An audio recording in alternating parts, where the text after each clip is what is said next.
Di dalam perumpamaan di dalam kitab Perjanjian Baru dikatakan bahwa ada 10 orang kusta yang disembuhkan. Yang kembali berapa? Yang kembali 1 untuk apa? Mengucap syukur. Ada berapa banyak dari antara kita saudara? Kita sudah dipulihkan Tuhan, kita sudah ditolong oleh Tuhan, kita disembuhkan oleh Tuhan. Ya, kita diberikan jalan keluar oleh Tuhan. Saudara, tetapi ada berapa banyak yang datang kembali ke rumah Tuhan untuk mengucap syukur? Saudara, hari-hari ini Tuhan butuh kesetiaan kita. Bukan hanya kita setia waktu kita dalam keadaan terpuruk. Kita tidak hanya setia di saat kita ada di titik terendah, kita dalam keadaan sakit, kita gak punya apa-apa. Tapi setialah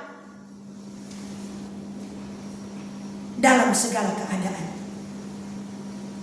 Saudara, bicara tentang setia, mau kembali ke rumah Tuhan setelah sembuh, setelah diberkati, setelah dipulihkan, tidak ada banyak orang yang mampu melakukannya. Pasti dia akan bilang, oh, yang penting kan saya bersyukur. Saudara, coba saya umpamakan begini ya saudara. Ketika kita disembuhkan oleh Tuhan, lalu kita pergi mengucap syukur kepada dewa-dewa yang lain. Saudara menyakiti Tuhan atau menyakiti siapa?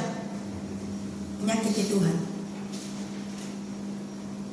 Saudara dalam keadaan terpuruk, dalam keadaan di titik terendah, saudara pergi ke gereja lain. Tapi waktu saudara diberkati, saudara pergi antar persembahan di gereja lain. Alkitab bilang kita mendua hati, dan orang yang mendua hati tidak akan tenang dalam hidupnya. Haleluya. Jadi kalau sudah sembuh, kalau sudah pulih, kalau sudah ditolong oleh Tuhan, sudah diberkati oleh Tuhan, jangan lupa Alkitab bilang apa?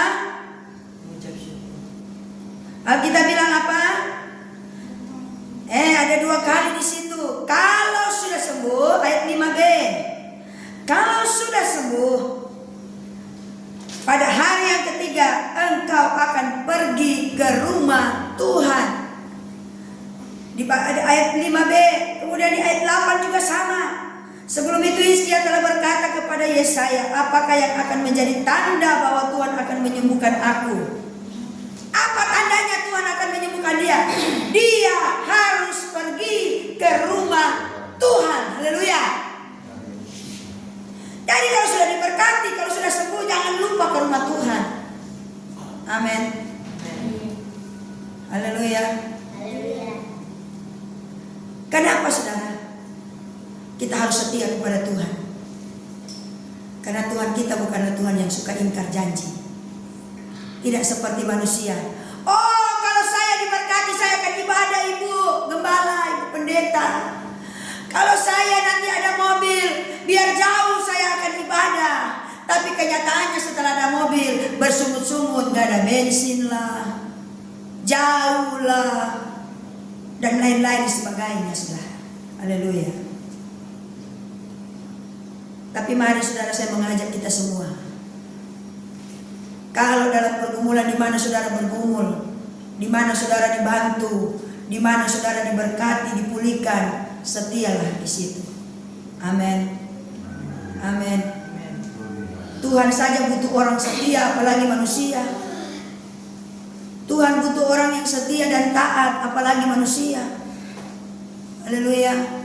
Betul kita bantu segenap hati, tapi kalau yang dibantu juga nggak tahu diri, ini repot saudara.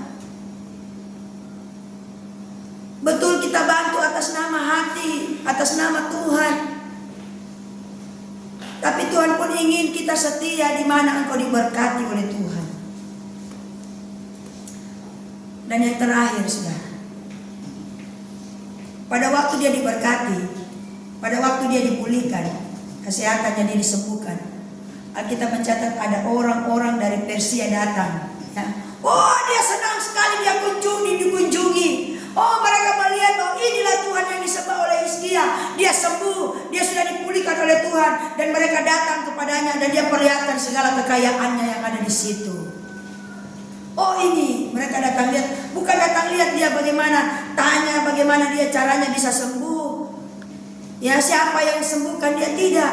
Tapi yang mereka datang, mereka diperlihatkan kekayaan. Mereka hanya menjenguk kekayaannya. Lalu satu ketika Nabi Yesaya datang kepada Hizkia. Lalu Nabi Yesaya tanya, Hizkia, bagaimana mereka datang kepadamu? Apakah yang mereka lakukan? Dia bilang, oh mereka datang untuk melihat-lihat semua ya. Hizkia bersuka cita, ayat 13. Hizkia bersuka cita atas kedatangan mereka. Lalu diperlihatkannya kepada segenap gedung harta bendanya, emas dan perak, rempah-rempah, minyak yang berharga, gedung yang dengan segala persenjataan. Dia bangga, saudara. Ini perhatikan baik, saudara. Pernyataan ini sama begini. Waktu dia sakit, kemana mereka? Cuma Nabi Yesaya yang datang mendoakan dia, memperingatkan dia. Waktu dia sakit, hello saudara. Waktu kita sakit, waktu kita lemah, waktu kita dalam keadaan di titik terendah, waktu kita terpuruk, kemana? Saudara-saudaramu seiman, kemana teman-teman besti-besti kita? Kita seperti orang-orang yang dari Babel ini, saudara. Ya, sudah sembuh Hizkia baru pada datang. Oh, Hizkia pikir mereka bersimpati sama dia. Hizkia pikir mereka itu turut merasakan apa yang dia rasakan, yang telah dia lewati. Padahal saudara, saking sukacitanya dia memperpamer harta, saudara. Lalu apa kata Yesaya, saudara? Dia bilang, apa yang kau perlihatkan hartamu akan hilang sesuai dengan waktunya Tuhan.